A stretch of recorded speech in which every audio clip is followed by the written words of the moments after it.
Ya,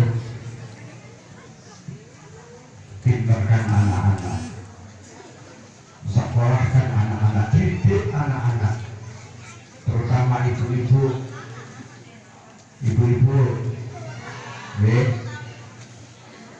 al-ummahatul madrasatul ula. Bahwa ibu itu adalah sekolahan yang paling utama, sekolahan yang paling pertama bagi anak.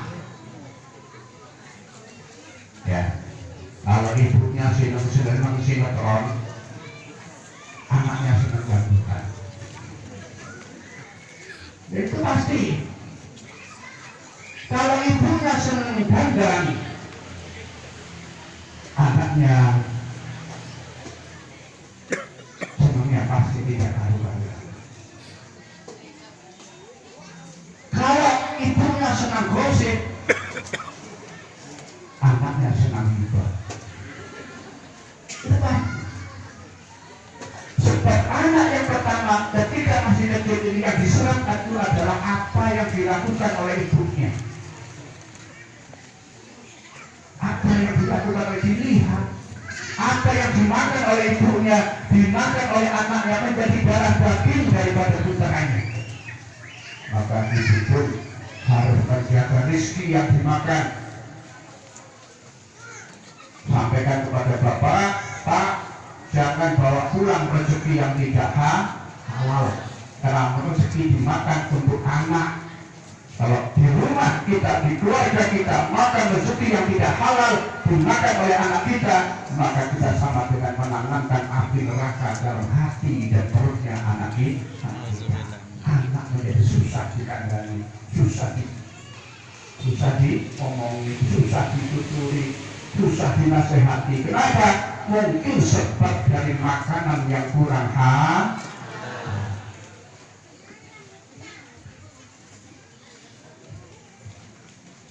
ilmu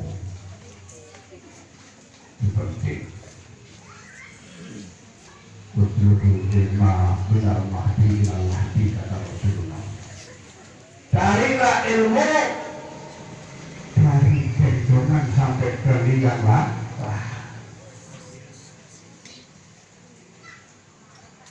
Tidak boleh, untuk ilmu tidak boleh merasa tua.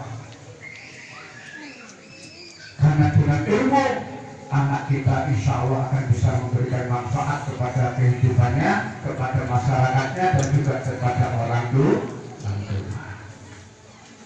Nah, yang ketiga, walatun solihun dan ulah. Doa anak yang soleh. Ilmu penting,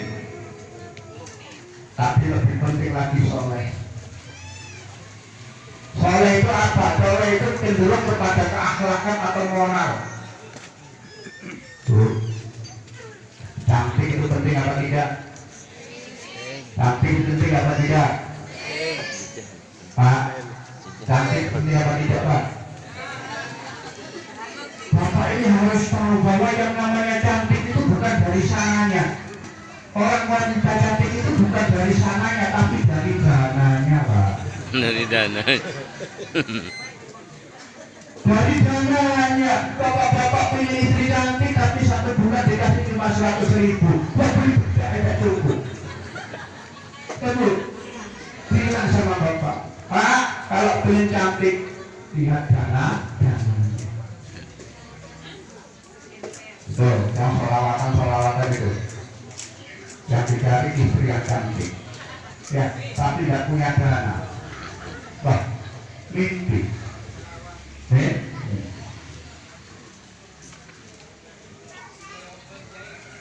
Orang cantik penting, orang cantik perlu, orang bagus, orang cantik perlu, tapi yang lebih perlu lagi ilmu.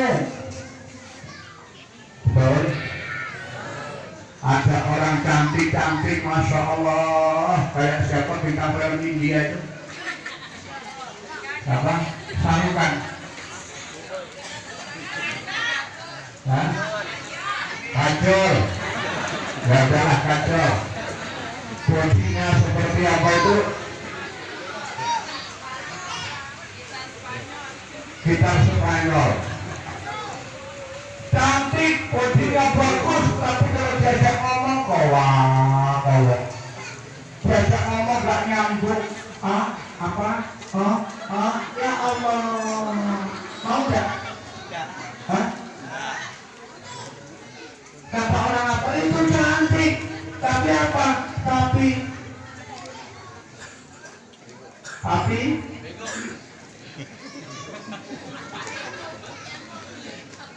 tidak ada nilainya kecantikannya. Mendingan tidak cantik tapi pintar. Orang itu tidak cantik tapi pintar, yang datang banyak. Tapi begitu orang cantik tapi tidak pintar, yang datang banyak yang kecewa. Ternyata Masya Allah, istri saya itu tidak pintar. Tak kasih uang 100.000 diberikan karet. Ya Allah, karet 100.000. Tak berikan sepatu, dipakai kalung. Kenapa? Kan nggak ada ilmu. Cantik, penting, ilmu bang. Tapi lebih penting lagi apa? Akhlak. Akhlak itu moral. Al-adabul fawqal ilmi. Akhlak itu lebih tinggi derajatnya daripada ilmu. Artis-artis itu cantik-cantik pak, ya pinter-pinter, tapi begitu tidak punya akhlak, yang ada nilainya. Betul? Betul?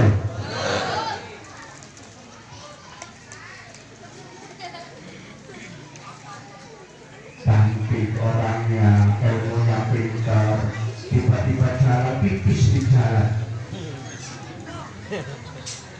nggak ada akhlak. Apa kata orang? Itu cewek apa kambing gitu. Cewek apa kan? Pejabat, orang pandai, siapapun, ya kalau tidak ada akhlaknya, nilai kehormatannya hilang. Nilai kehormatannya hilang. Nih, penting di sini kita dalam Lailatul Istimah, utama kita adalah bagaimana kita ini meletakkan akhlak dalam generasi kita ini lebih baik. Lebih baik. Tidak ada guna ilmu, tidak ada guna kecantikan kalau tidak berakhlak. Kenapa? Rasulullah Sallallahu Alaihi Wasallam Allah utus ke dunia ini bukan untuk memintarkan orang Islam, bukan untuk memajukan orang Islam, bukan untuk membuat kaya orang Islam, tetapi apa? Untuk supaya orang Islam itu apa hadisnya? Pura-pura nggak tahu, ayo. Innama bu'istu li'utami makarimal akhlak. Sesungguhnya aku diutus oleh Allah untuk menyempurnakan akhlak. Maka ketika ada pejabat korupsi berarti tidak berakhlak.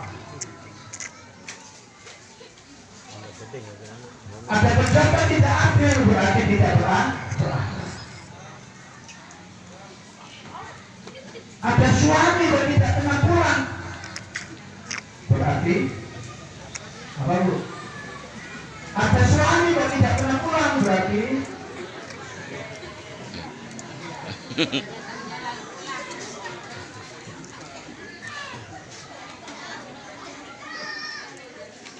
nggak berani jawab ini.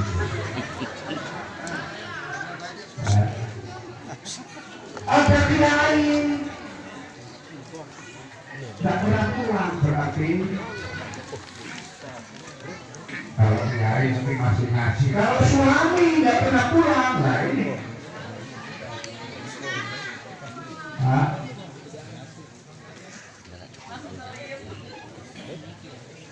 orang sekarang itu kiai pernah bercerita ke saya, ada pepatah yang mengatakan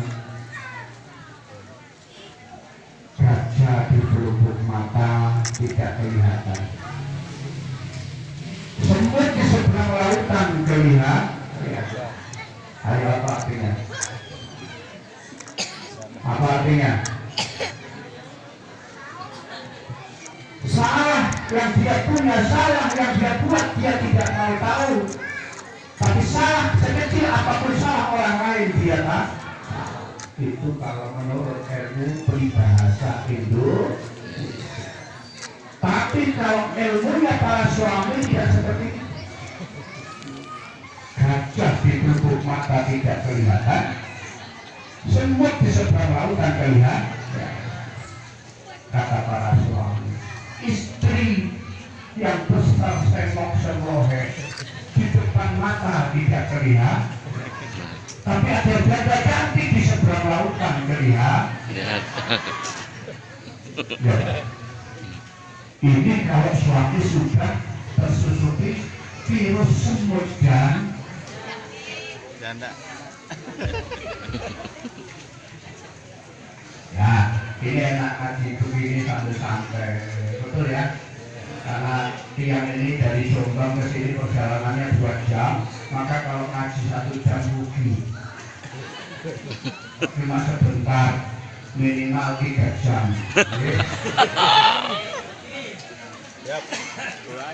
3 jam lah, paling jam 12 balik.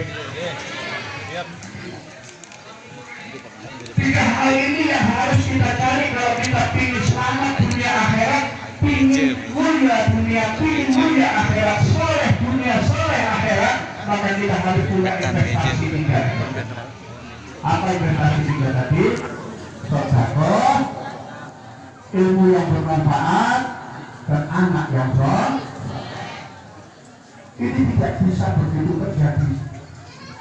Harus ada usaha, harus ada upaya. Nah, ini penting bagi kehidupan kita, orang-orang eko, ya. Para nahdien sekarang itu harus berpikir bagaimana masa depan anak kita.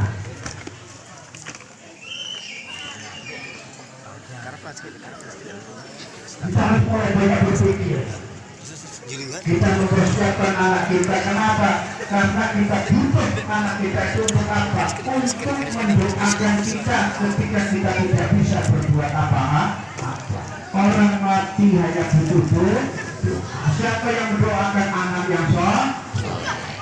Kalau putra bapak ibu tidak soleh, bapak mati, ibu mati, pikirin bos aku. Pikirin bos, kalau tidak pikirin YouTube. Padahal kita itu ingin orang anak kita itu dikirim doa. Betul? Betul Bu? Misalnya punya putra kaya, nah ada putranya datang, ibu harapkan uangnya apa doanya? Doanya apa namanya? Doa. Karena doa itulah yang bisa menyelamatkan kita di dunia sampai akhir.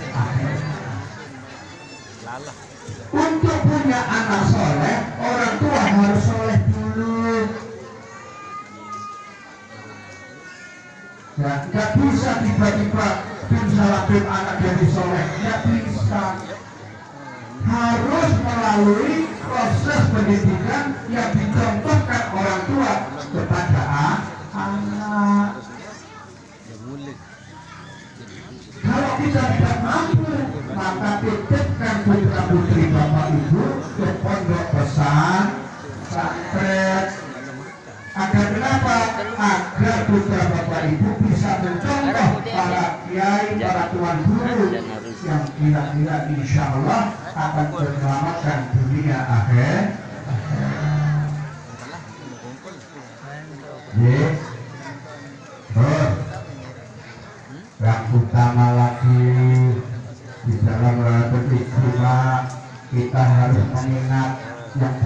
pertama tentang kehidupan.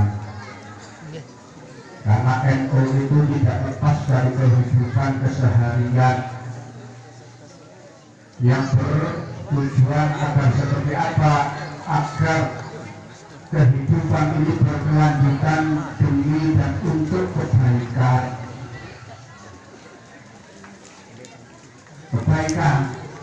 Maka agar ingat terus tujuan kehidupan kita.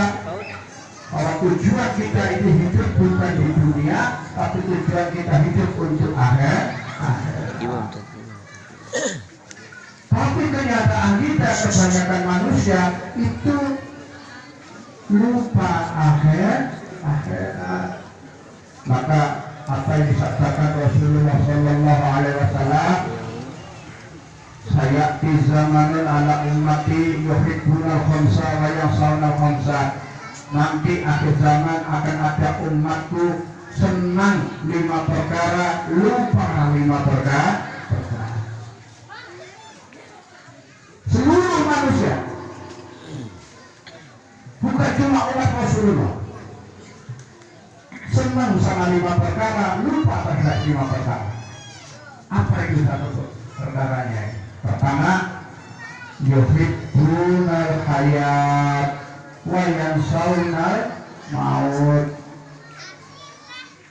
Rata-rata yang namanya manusia ini yuhibbunal hayat, senang hidup. Senang hidup. Tidak ada yang tidak senang hidup. Betul. Nah, saking terlalu pinginnya hidup, maka obat awet hidup itu laris. Obat awet muda laris, jamu seger waras laris. Ya, Bu, ada yang ingin mati di sini? Ada yang ingin mati tidak? 100 orang kalau ditanya siapa yang ingin mati, tidak ada yang angkat tangan. Tidak ada. Bu, Pak, siapa yang mau mati? Tidak ada yang angkat tangan. Kenapa? Tidak ada yang mau mati. Semua orang hidup, makan untuk hidup, bekerja untuk hidup. Dia lakukan segalanya. Kepala dibuat kaki, kaki dibuat kepala, siang dibuat malam, malam dibuat siang. Yang halal diharamkan, yang haram dihalalkan. Untuk apa? Untuk bertahan hidup. Betul. Ingin tahu nggak siapa yang ingin mati? Ada. Di dunia ini ada. Kalau orang ditawari mati itu mau. Ada orangnya. Siapa? Ada 3 orang. Ini kalau ditawari mati pasti mau. Siapa? Yang pertama, orang stres. Orang stres, orang yang sudah capek miskin, capek sakit, kepingin mati. Stres, Masya Allah, kerja tidak kaya-kaya, sakit tidak sembuh-sembuh. Ya Allah, saya ingin mati. Istri pergi tidak datang-datang, suami pergi tidak pulang-pulang. Ya Allah, sakitnya luar biasa. Yang punya tanaman mau panen 3 bulan, pastinya dimakan tikus. Yang baru beli sapi untuk kehidupan, baru beli 2 hari, sapinya mati. Terus penderitaan yang dirasakan ketika orang itu stres dan tidak sanggup menanggung penderitaan, maka satu-satunya yang diharapkan apa? Mati. Yo, binatang yang orang stres ini. Insyaallah enggak ada di sini lagi. Makanya orang stres itu tanda-tandanya gampang, Pak. Kalau pilihan orang itu stres atau tidak gampang. Ya, orang yang suka senyum sendiri itu stres.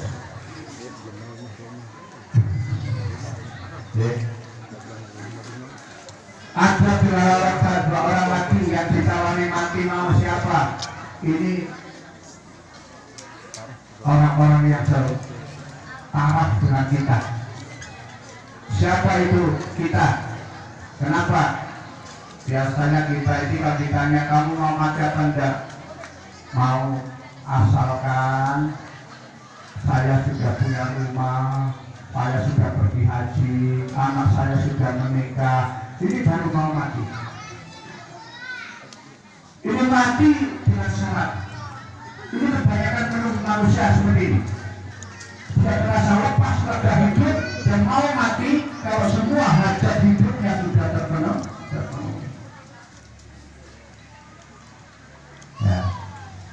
Ya Allah, saya sudah cukup, umur saya sudah cukup, saya tidak apa-apa, saya meninggal, menyambut nyawa saya tidak apa, asal Engkau muliakan anak-anak saya.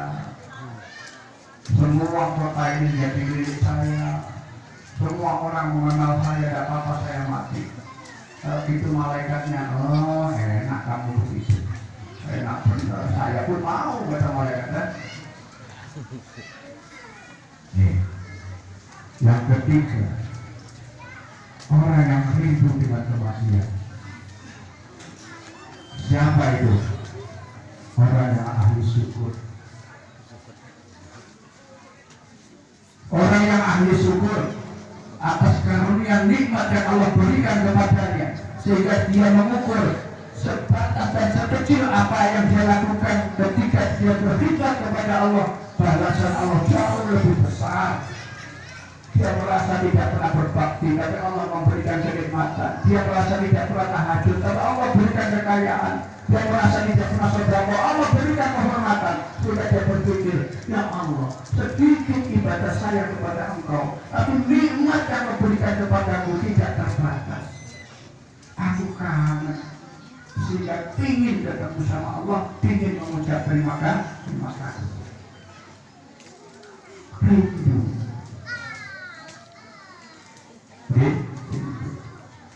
Beda dengan kita dengan penduduk mana? Trigoraka. Saya tanya penduduk Trigoraka, ya, bapak-bapak, ibu-ibu, kalau bapak-bapak dikasih tahu sama Pak Camat, kalau Pak Camat nanti akan datang, itu harapannya apa? Harapannya supaya Pak Camat nanti memberi sumbang. Betul? Ya. Kalau tiba-tiba Pak Sekjam, Pak Sekretaris Camat itu bilang, bapak-bapak, ibu-ibu, Pak Camat hari ini tidak datang, minta maaf, tapi ini ada bantuannya datang. Senang apa senang? Senang toh? Akhirnya apa? Pak Camat nggak datang nggak masalah, yang penting bantuannya datang. Betul. Sekarang Pak Sekjam bilang, bapak-bapak, ibu-ibu, ini alhamdulillah Pak Camat datang, tapi mohon maaf tidak bisa memberi apa-apa. Senang apa susah?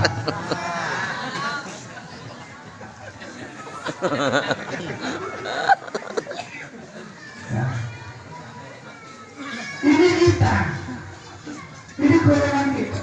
Kita senang menerima nikmat Allah, tapi kita lupa sama Allah. Yuhibbuna al-qulub wa yansawna al-khaliq. Cinta senang kepada nikmat Allah, tapi kita lupa kepada yang memberi, lupa kepada Allah. Karunia nikmat sehat kita dari Tuhan, tapi kita sering lupa terhadap Tuhan. Betul?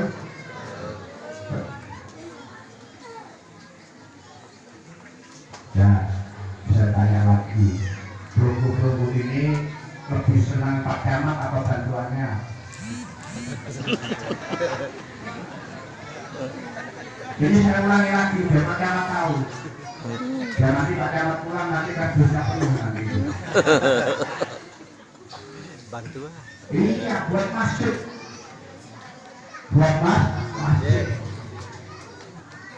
Allah. Ini yang saya sampaikan tidak hanya maaf kepada sahabat-sahabat. Saya sekali lagi, saya tadi bersama beliau, suhu saya Iskandar ini dari Singapura. Ya, sebagaimana dikatakan oleh Pak Dokter, insya Allah beliau punya hajat untuk ingin menumbuhkan ekonomi kerakyatan. Beliau sedih melihat lumbu-lumbu kok kelihatan susah. Nah, kelihatan susah sekali. Ya, mudah-mudahan kehadiran beliau nanti dalam kurun waktu yang tidak lama, nanti yang hadir di sini semua, Allahumma amin. Amin. Rata-rata bawa handphone Samsung S23 yang harganya 25. Anaknya sekolah semua, sarjana semua, ahli ibadah semua. Allahumma. Dan saya tidak banyak yang saya sampaikan. Saya mohon maaf pada beliau, Tuan Guru Darkasi, karena saya terlalu bersemangat, apalagi saya tadi disampaikan saya pengurus NU di Jawa Timur bersama orang itu harus saling menasihati. Maka yang paling utama saya nasihatkan di sini, jadilah orang-orang NU dan tidak pernah bertanya tentang apa yang diberikan NU kepada kita, tapi lakukan apa yang kita lakukan buat NU. Jangan pernah bertanya apa yang NU berikan kepada kita, kita dapat apa dari NU, tapi jadilah engkau bertanya pada dirimu, NU dapat apa dari saya? Apa yang kita lakukan kepada NU? Kalau sudah begitu, baru kita pantas untuk disebut sebagai Nahdlatul Ulama.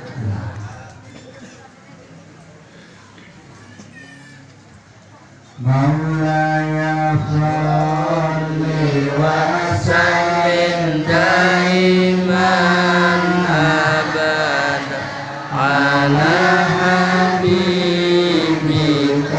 khairil khalqi kullihim huwal habibul ladzi turja syafa'atuhu kulli hawlim minal ahwali muqtaimi ya Rabbi Mustafa balil maqasidana waghfir lana